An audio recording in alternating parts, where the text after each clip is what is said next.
Assalamualaikum warahmatullahi wabarakatuh. Alhamdulillahi rabbil alamin, wassalatu wassalamu ala asyrafil anbiya'i wal mursalin wa ala alihi wa ashabihi rasulillahi ajma'in.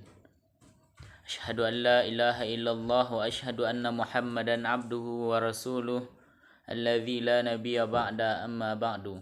Puji dan syukur marilah sama-sama kita ucapkan kehadirat Allah Subhanahu wa taala yang mana beliau telah melimpahkan rahmat dan nikmatnya kepada kita, sehingga pada siang yang berbahagia ini kita masih diberi oleh Allah kesempatan untuk melaksanakan UAS Keminangkabauan pada siang hari ini. Selanjutnya salawat dan salam kepada junjungan kita, yakninya baginda Nabi besar Muhammad sallallahu alaihi wasallam. Allahumma salli ala Sayyidina Muhammad wa ala ali Sayyidina Muhammad. Baiklah, yang saya hormati Bapak dosen pengempu mata kuliah Keminangkabauan, Bapak Fajri Ahmad. Selanjutnya yang saya hormati kawan-kawan yang seide dan seperjuangan dengan saya. Baiklah, saya tidak akan memperpanjangkan kata mukadimah. Langsung saja saya menggarisbawahi judul pembahasan saya pada siang hari ini yang berjudul Perubahan Sosial pada Masyarakat Minangkabau.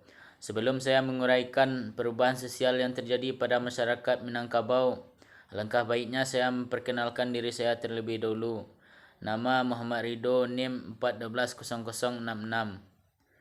Baiklah, langsung kita masuk ke pembahasan kita, perubahan sosial pada masyarakat Minangkabau. Perubahan sosial yang terjadi pada masyarakat Minangkabau bukan hanya bersifat sosial budaya dan politik, tetapi juga menyangkut sosial ekonomi. Perubahan sosial ekonomi terjadi bukan hanya berlangsung di daerah kota, tetapi juga terjadi di daerah pedesaan. Langsung setelah itu, mungkin itu pendahuluan sedikit tentang perubahan sosial pada masyarakat Minangkabau. Kita masuk ke pembahasan yang pertama, yang A, konsep pergeseran.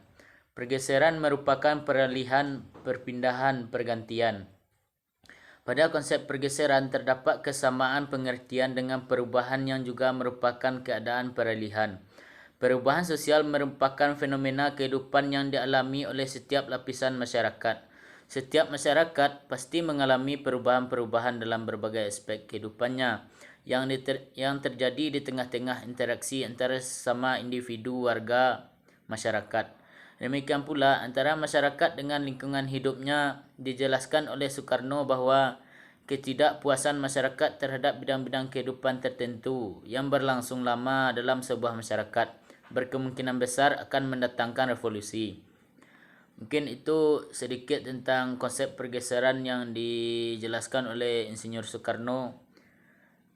Kita lanjut ke pembahasan yang B, bentuk-bentuk perubahan sosial. Bentuk-bentuk perubahan sosial dalam kehidupan masyarakat digambarkan sebagai berikut. Yang A, perubahan sosial secara lambat.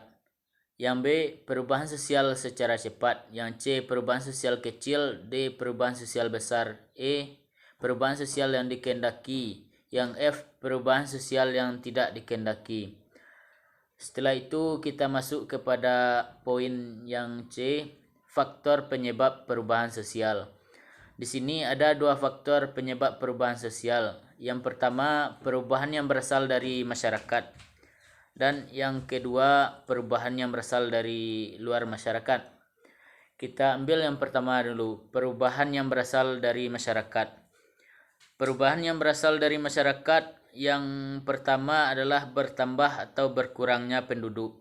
Perubahan jumlah penduduk merupakan penyebab terjadinya perubahan sosial, seperti bertambah atau berkurangnya penduduk pada suatu daerah. Bertambah atau berkurangnya penduduk pada suatu daerah dapat mengubah perubahan struktur pada masyarakat, terutama mengenai lembaga-lembaga kemasyarakatan. Yang kedua, penemuan-penemuan baru. Penemuan-penemuan baru ini adalah akibat perkembangan ilmu pengetahuan baik berupa teknologi maupun berupa gagasan yang menyebar ke masyarakat, dikenal, diakui dan serta menimbulkan perubahan sosial. Lanjut kita kepada poin yang B, perubahan yang berasal dari luar masyarakat. Yang pertama, lingkungan alam. Sebab bersumber pada lingkungan alam fisik yang dapat disebabkan oleh tindakan masyarakat itu sendiri, sehingga berdampak pada terjadinya fenomena alam. Dan yang B, perperangan. Di dalam perperangan ini terjadi dalam suatu masyarakat menimbulkan dampak negatif yang sangat dahsyat karena peralatan perang yang sangat canggih. Dan yang ketiganya, pengaruh kebudayaan masyarakat lain. Inilah yang berpengaruh besar pada masyarakat Minangkabau, pengaruh dari budaya lain kerana kurangnya masyarakat memahami adat yang ada di Minangkabau. Selanjutnya kita masuk ke poin yang D. Pergeseran fungsi. Pergeseran fungsi di sini merujuk pada perubahan sosial yang mencakup pergeseran yang dapat disebabkan oleh terbukanya masyarakat dalam menerima unsur-unsur budaya baru. Adanya unsur baru ini dapat menghilangkan sejarah yang ada pada masyarakat Minangkabau. Seperti di dalam tiga abstraksi ini, Malinowski menjelaskan tiga fungsi.